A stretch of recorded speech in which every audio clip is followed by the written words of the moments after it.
Bonjour. Hello. Hola. Marhaba bikoum. Sur le fil, Le podcast d'actu de l'AFP. des nouvelles choisies pour vous sur notre fil info. En 2022, un an après leur retour au pouvoir en Afghanistan, les talibans ont interdit la culture du pavot dans tout le pays. Et le pavot, vous le savez, c'est beaucoup plus que ces champs en fleurs, souvent aux tonalités mauves qu'on peut voir sur les cartes postales. Car c'est du bulbe d'une variété du pavot qu'on extrait l'opium, ensuite transformé en morphine et en héroïne pour alimenter le trafic mondial de stupéfiants. Et le pavot fait donc vivre des milliers de paysans pauvres en Afghanistan. Alors quand interdiction il y a, car ce n'est pas une première, beaucoup plongent dans la misère.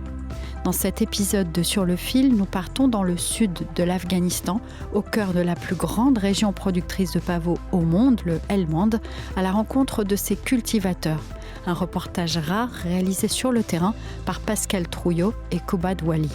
Sur place, la situation est si dramatique que les experts s'interrogent sur les chances de réussite à long terme de cette interdiction qui pourrait affaiblir les talibans. Un podcast préparé et réalisé par Pierre Moutot. Sur le fil.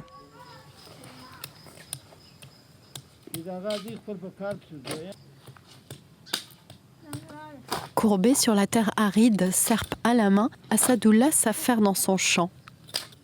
Comme beaucoup dans la région, cet ancien producteur de pavots à la longue barbe blanche a subi de plein fouet l'interdiction de la culture du pavot.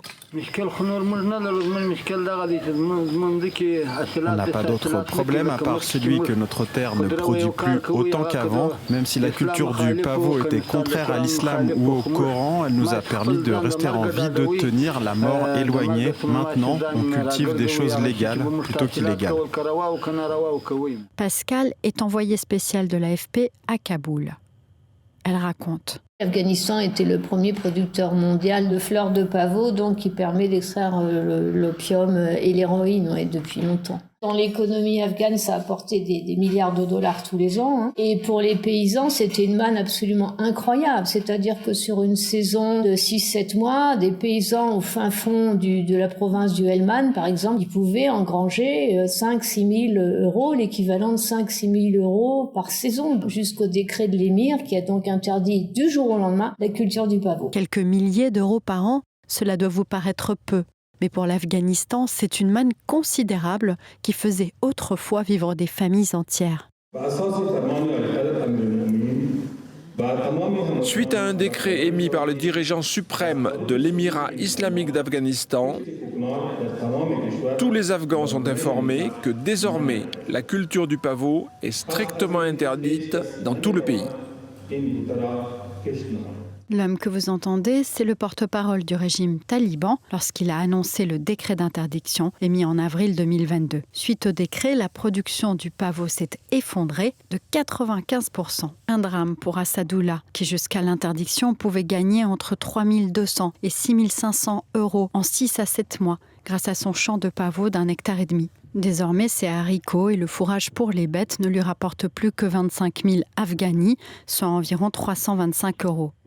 Et Assadoullah est loin d'être seul. D'après l'Office des Nations Unies contre la drogue et le crime, les cultivateurs auraient perdu près d'1 milliard d'euros de revenus l'an dernier après l'éradication du pavot. Ça peut être un geste, à l'époque, il y a 2 ans, à l'attention de la communauté internationale, parce que vu que c'était le premier fournisseur mondial et que les marchés occidentaux sont absolument inondés de toutes ces drogues traditionnelles, maintenant il y a beaucoup de drogues de synthèse, mais ça a pu être un geste de bonne volonté qui a été salué d'ailleurs par toute la communauté internationale, par l'ONU, etc. Il y a des gens qui n'excluent pas que du jour au lendemain, on puisse à nouveau autoriser le pavot parce que les paysans sont dans une détresse épouvantable. Ils n'ont quasiment pas d'aide. Là, on a parlé à quelques paysans qui ont dû recevoir un sac de farine et un sac d'engrais pour toute compensation. Donc, c'est vraiment catastrophique. Lors de la précédente période au pouvoir des talibans, entre 1996 et 2001, c'était déjà arrivé. La culture avait été interdite, puis s'était répandue à nouveau, au point même que l'ONU avait qualifié l'Afghanistan de narco-économie. Et pour survivre à l'interdiction actuelle, les paysans du Helmand se sont tournés vers d'autres cultures légales mais nettement moins rentables. Le blé, le maïs ou le coton. Lala Khan, 40 ans, s'est tourné vers le coton après avoir vu ses revenus s'effondrer. Ils sont passés de 6 500 € par saison à 300 € environ. J'avais l'habitude de manger de la viande une fois tous les 3 jours. Aujourd'hui, nous avons réduit notre consommation d'huile et nous ne mangeons de la viande qu'une fois par mois. Nous voulons que la culture du pavot soit de nouveau autorisée, afin que nous puissions le cultiver et que nos vies s'améliorent. Mais le coton n'est pas la panacée, d'autant que sa culture consomme beaucoup d'eau.